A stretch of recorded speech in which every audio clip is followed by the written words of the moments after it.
활터를 보통 연주하던 거에서 2칸 정도가 돌아간 정도로 조이거나 2칸 정도가 덜 조이게끔. 바이올린에 대해 궁금한 내용 있으시면 언제든지 댓글로 남겨주세요. 안녕하세요. 언제나 많은 도움 받고 있습니다. 다름이 아니라 궁금한 것들이 있는데 매번 이 활터를 조일 때마다 이걸 어느 정도 감아야 하는지 궁금합니다. 좀 느슨하게 하면 활이 잘 떨리지는 않지만 좀 힘을 주면 나무가 줄에 닿고 좀 더 조이면 너무 활이 통통거려서 떨리고요. 저는 그래서 좀 많이 조이고 하는 편인데 이게 맞는 건지 그걸 잘 모르겠네요.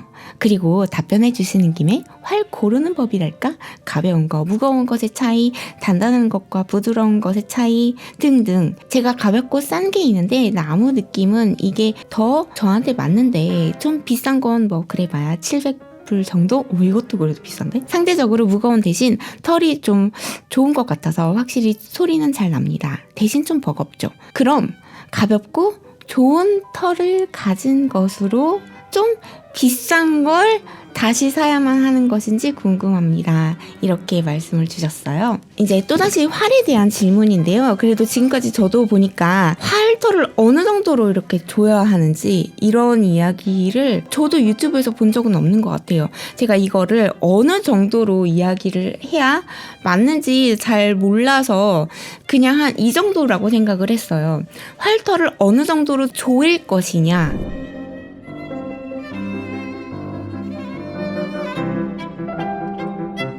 이게 사람마다 굉장히 다르거든요. 그런데 여기에 저는 좀 손가락이 얇은 편이라 그런데 제 새끼손가락 기준이 약간 연필 기준이라고 볼 수 있을 것 같더라고요. 그래서 가장 조였을 때 가장 중심 부분 있죠. 이 중심 부분 기준으로 여기에 연필 하나 정도가 들어가는 정도? 또는 연필보다 조금 더 조인 정도라고 보면 될 것 같아요. 가운데 기준으로 연필 하나가 이렇게 들어가는 정도. 이렇게 들어가는 정도. 그냥 생각해보다가 가장 그냥 만만한 게 연필인 것 같아서 연필로 하나가 충분히 왔다 갔다 할 정도로 하면 그 정도가 미니멈이라고 생각하시면 될 것 같아요. 연필은 상당히 얇거든요. 근데 이 활은 그에 비해서 조금 탄력성이 있기 때문에 이 활을 연필이 버겁게 뚫고 지나가느냐 아니면 그냥 넉넉하게 왔다 갔다 교차할 정도로 활터를 조이느냐 이건 또 굉장한 차이일 수 있거든요. 저는 연필 하나가 거뜬하게 넉넉하게 왔다 갔다 하는 정도로 줄이면 그게 미니멈이라고 생각하실 것 같아요. 가장 덜 조이는 정도에서 봤을 때 그렇게 연필이 충분히 왔다 갔다 할 정도면 되겠다라는 기준으로 좀 말씀을 드리면 이해가 확실할 것 같아요. Don't forget to subscribe. 구독해주세요. 이제 그 다음에 연필 정도가 왔다 갔다 하는 그 정도보다 더 조이느냐 덜 조이느냐 이거는 그 다음에 어느 정도 선호도에 의해서 자기가 연주하면서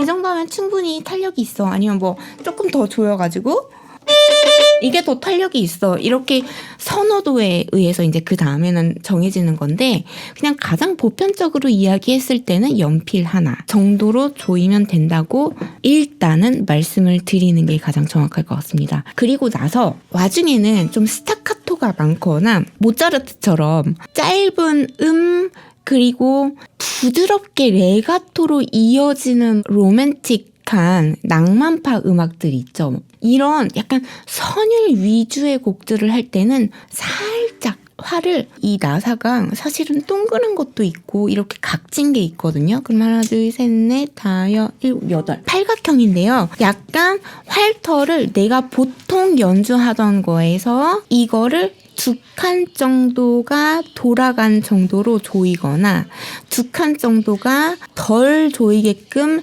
나긋나긋한 로맨틱 곡들, 낭만파 곡들 할 때는 그렇게 조절을 해서 연주를 하곤 합니다. 그러니까 한 이 팔각형의 2각 정도를 조절해서 곡마다 좀 여유 있게 선택하면 되겠다. 이렇게 말씀을 드리면 될 것 같아요. Smash that like button. 구독해주세요. 그리고 활을 어떻게 고르느냐, 또 활털 좋은 거 하니까 소리가 더 잘 나는 것 같다 이렇게 말씀을 하셨는데, 사실상 활털은 저조차도 미국에서 활털을 갈 때도 있고 독일에서 활털을 갈 때도 있고 한국에서 갈 때도 있어요. 근데 어느 정도는 거의 그냥 평준화됐다고 봐도 과언은 아닐 것 같습니다. 그러니까 웬만해서는 나쁜 활털을 쓰는 악기상 아저씨 분들은 없는 것 같아요.